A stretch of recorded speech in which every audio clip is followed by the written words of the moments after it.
We can pull a blocker on the open attack. We know that a Yeti is coming. They're going to pop the shield in case they top deck something.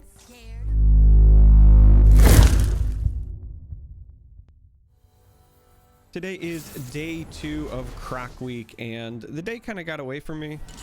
I was in the middle of changing some stuff with my setup, so we're going no camera today, but to your enjoyment, I guess, we are substituting my face with Renekton, which honestly is probably an upgrade anyway. And it looks like for game 1, we're going to be diving in against Lucian Azir. So we're going to go ahead and look for some more early game and find it. Also look for the crocodile because it's kind of the point of Croc week. Today's iteration is featuring Noxus paired with our boy Renekton, and we're doing a bit of a split. As always, I'll cover the deck at the end of the video. Now this is a bit interesting. Do we go with the predict or the go wide? And I feel like it's actually the go wide here because we're against a deck that also traditionally tries to go pretty wide. This one also threatens more damage if they don't have a play, and they didn't. The only reason I wasn't a big fan of doing this is we already kind of know what our curve is going to be for the next couple of turns here. So we'll go ahead and slap down some researchers as well. Though, you know, this actually might have been a bit greedy of me. The other opportunity would have been to play a Chronomancer and just bank 2 mana for a Renekton to dive into this. But I think we'll just go ahead and go this route anyway. With 1 mana, we can fake exhaust, so perhaps this deters somebody from playing into us. So we'll take this as our swing. But yeah, I guess perhaps this was a bit greedy of me. I have this problem with researchers where I kind of get tunnel vision. The minute I see him, I want to slap him down because I want to find whatever the big play is. It just makes me happy. Now we do have a fervor to eventually deal with this Lucian. So this is gonna be interesting. I mean, this tells you that they essentially have a sharp sight, but I don't think there's any reason to risk our Renekton until next round. So I think you just take this, take the 3. I mean, we are at a pretty comfortable health total at the moment, so allowing this to reset to give ourselves access to something like fervor here. I mean, if they have anything along the lines of a single combat or you know something to stop this, it works on literally any of our units. Even a Renekton, they can go from the Marshal, but I think we want to hit this here, and we want to try to do it now before they get the swing in. I mean, this makes them put Marshal in danger. Oh, okay. So this was the combat trick that they had before, but they've used all their mana. So we're gonna take some damage. We just have to decide exactly how much we want to take here.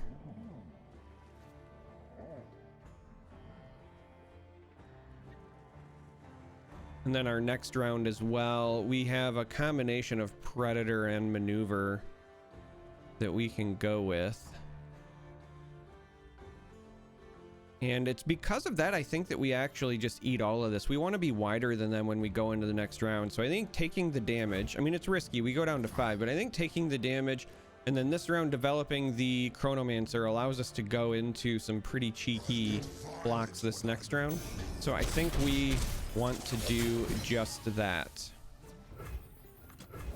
Again, specifically because we really would like to be wider than them at this point. Oh, I was kind of hoping we would find one of our researcher options here, but we did not. We're going a bit all in on this next round, so with no exhaust, and that's kind of another thing we would have liked to have seen here. I think we'll just take the ballista. I'm not sure that it matters at this point. And again, so with us at 7 now, our play is to snag this. Chase him down. Now, once we grab this, right, we don't have to hit this with the maneuver yet. We can wait and see what combat tricks they have, because this is threatening lethal, so they're going to have to assign blockers or do something, and then we'll commit it after the fact, right? Otherwise, there are moments where you actually might consider, you know, taking other actions here, but we're going to go ahead and do this. This is enough to threaten lethal. But we wanted to scoop this up, because if something goes wrong and we have to use a negation, we want this gone. And if they spend all of their mana here for potential blocks, or even get it, you know, low enough, then catching this with a maneuver also removes the 6 health potential, right? So here they're gonna have 3 mana left over, but this should be enough, because even if they did have a combat now, at this point they would have to have had like 2 cards. They'd have to have a shape stone plus a combat, but now they've spent all their mana, so this is just a lock it in play. So if you stun this, it removes that. The overwhelm still gets the damage in. We can go ahead and give the old Shen emote, and that's game 1. So we're gonna go ahead and jump into game 2 here, continue our Croc week, and then as always at the end of the video I will cover the deck list, share the deck code, all that jazz. But let's play another game.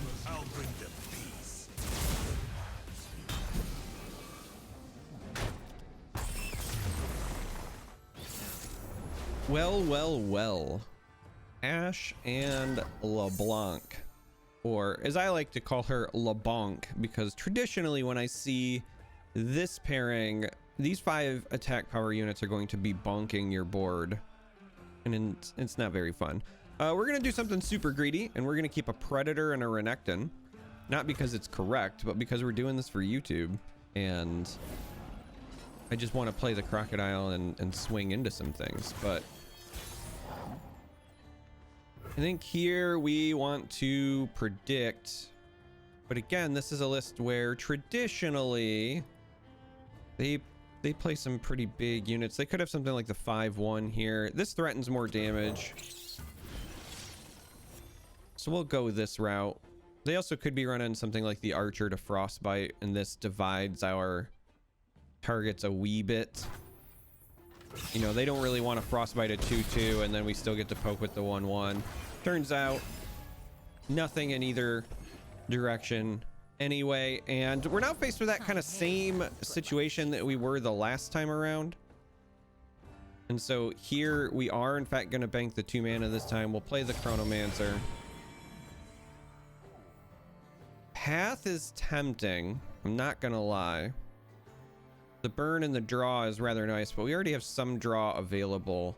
I don't know when we would get to this as far as like overflowing our mana. Our hands look pretty stacked, and I just really like the 6-4 on curve here. So in this instance we do this, and I think you sacrifice this spider for the greater good. No, you know what, we're at a comfortable 20. I take it back.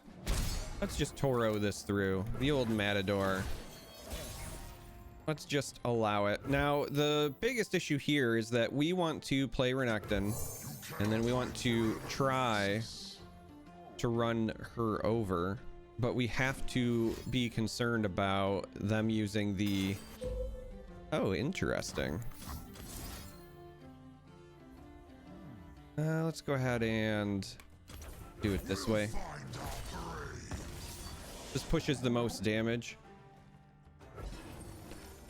I was gonna say we have to be careful about the card that allows a 5 power unit to target and strike one of yours, but I guess instead we're just blowing up the board in both directions, which is also fine. And then we find our own reckoning. How funny, how adorable. I think we just pass here. Let's potentially is really bad for us. If they had another like LeBlanc there, we'd be taking so much damage. But we're just gonna go ahead and let that through. And develop a Ruin Runner. They've got the 4, so again, if they've got the card where a 5 attack power unit strikes, now we've got our spell shield.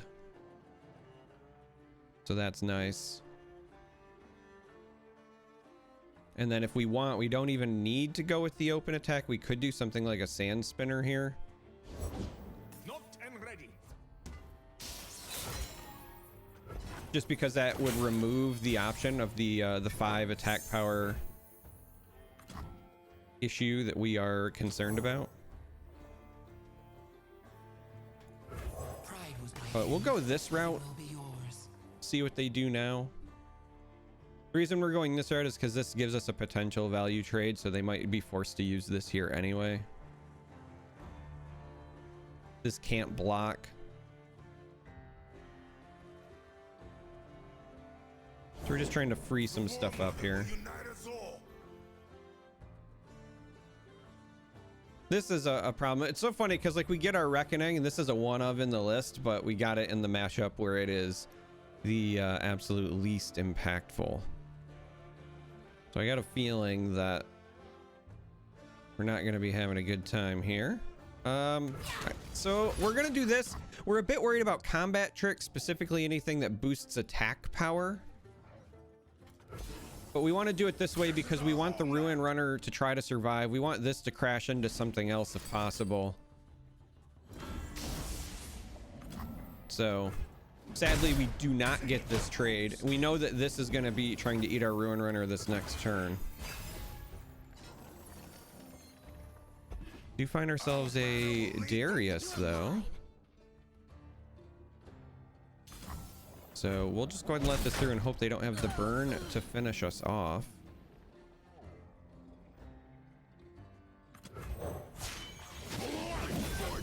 Bit of a greedy play here, but right now that's enough to threaten lethal on some sort of open attack. Now they could have frostbite effects.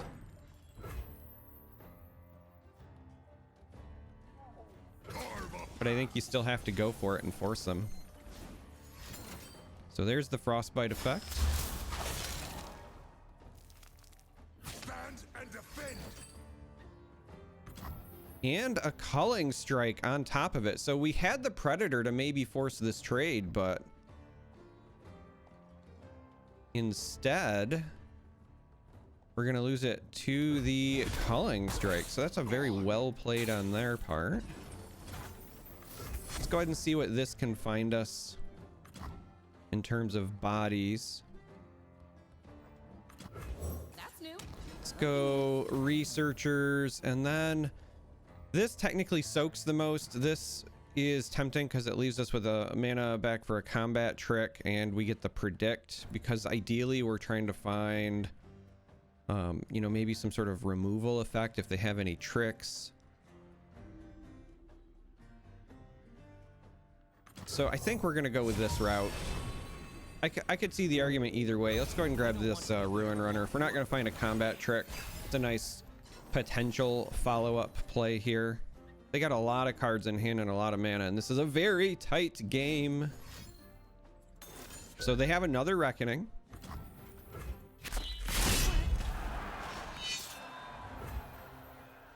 And let's go with a Renekton then, again, as a potential blocker. Today we fight as one. It's a little sad that he's a glorified chump blocker for us here. Makes us very sad.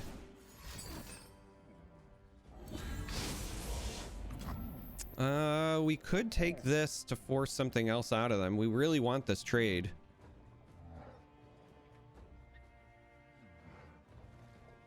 We do really want this trade. Chase them down.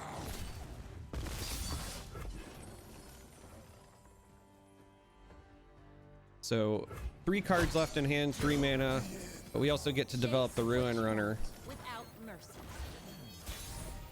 Again, this Reckoning is normally so good for us.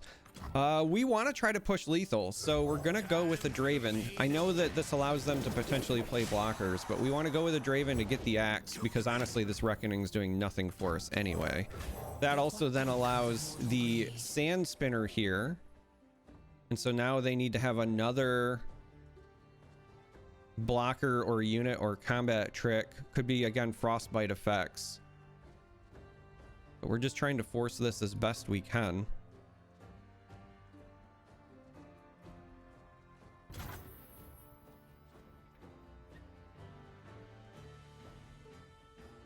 Interesting. I think you do this and then you wait for the inevitable harsh winds. And sadly, our axe is not enough to get it done over here. We can get them down to 1, but 2 is fine because that gets them within fervor range anyway. So I think instead this is the play. This still threatens lethal and forces something out of them, but it's better, I suppose, to go this route so we can get Draven closer to leveling, right? We still push the 1 extra damage from the axe, that Reckoning. I mean, I guess it would have killed the Trapper. It's not entirely useless, but we try to level this, and now instead we still force extra tools out of them. So they got 1 card in hand, and the Trapper. We have the Ruin Runner. Our biggest issue now is that we didn't top deck a blocker, and if they get the Yeti here, as the other card, that is such a nightmare for us. So instead we do this and you pray. I need just a moment. You pray that our runner will be enough to get it done. We're at 1. We can pull a blocker on the open attack. We know that a Yeti is coming. They're gonna pop the shield in case they top deck something. Scared of a fair fight? That is it for the culling strikes at this point. So they must have found something here, because they're emoting. So no, we got it. Wow, what a tight game. 2-1. All right, let's go take a look at this list. I feel good about that. Today's list was the Noxus version of Renekton, but when I say the Noxus version, that doesn't mean that there is a definitive version. In fact, even the version I'm running today is going to have a lot of 1 and 2 ofs, because there were cards I wanted to include, but I didn't know where to put them in. So I took the old Karakhan Jewel attempt and said, you know, sometimes a 1 or a 2 of is enough. But I do want to say that up front, this is not the aggressive version. You could go far more aggressive with Renekton and Noxus. For example, we're not running the 1-drops, so no Saboteur, no Precious Pet, no Dune Keepers. So you could absolutely do that if you wanted to start with an aggressive version, and then you could also include what I call the booms at 2 in Grenadier and Demolitionist if you wanted to just focus on damage and burn. But I wanted to focus on something a bit more mid-rangey to take advantage of that overwhelm flavor, something that felt a bit more Renekton. And so with that in mind, let's go ahead and take a look at what I did decide to run. So for 2-drops, I'm running Chronomancer. I talked about this choice a bit in my last video, where this had been Rockhopper in the past, but Rockhopper had been underperforming for me. I've made the move to Chronomancer. Just really enjoyed overall. The predict is nice. The 2/3 body is good enough. Running House Spider, this helps you deal with the early game, and then we do have a 1 of decisive on the top end. But in all honesty, this is really just about giving yourself some quality blockers. And if you are against an opponent who is not playing early units, well, then it's a 2-cost unit that still threatens 3 damage. Downside to this is that it doesn't have the 3 health like, say, Chronomancer does, so it gets cleaned up very well by Avalanche, by Ravine. But I think given that this deck doesn't have a great way to fight aggro if it gets underneath you, having something like Spider is really important. Currently running a 2 of on the Ruinous Path as card draw. This is close to going the way of Rockhopper for me right now.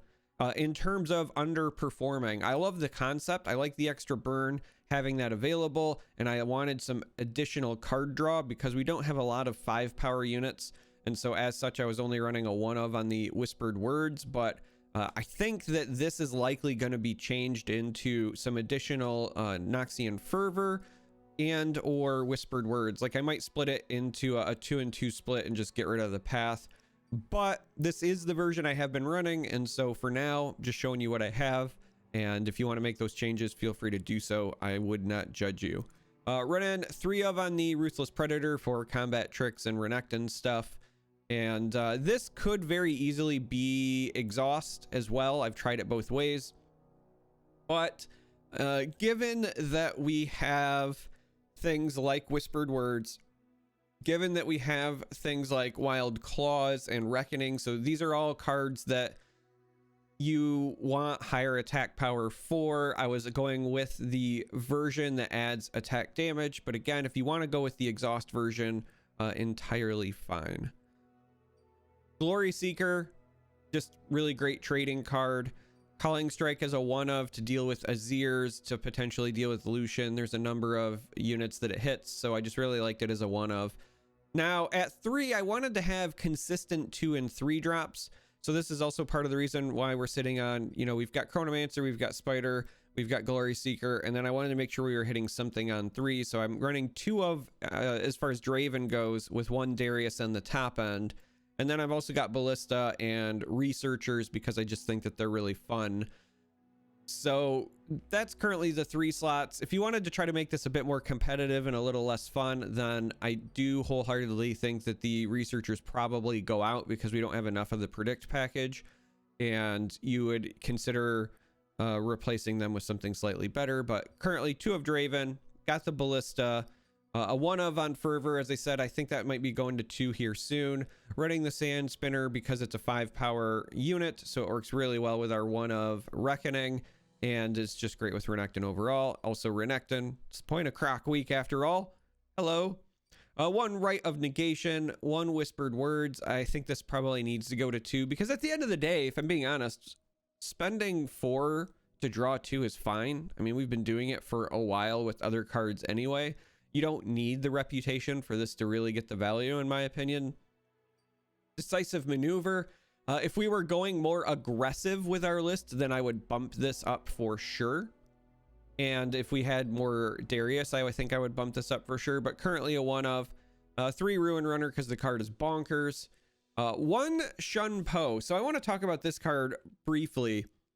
This card on the ladder, so when you're not talking open decklist tournament formats, on the ladder, this card does work.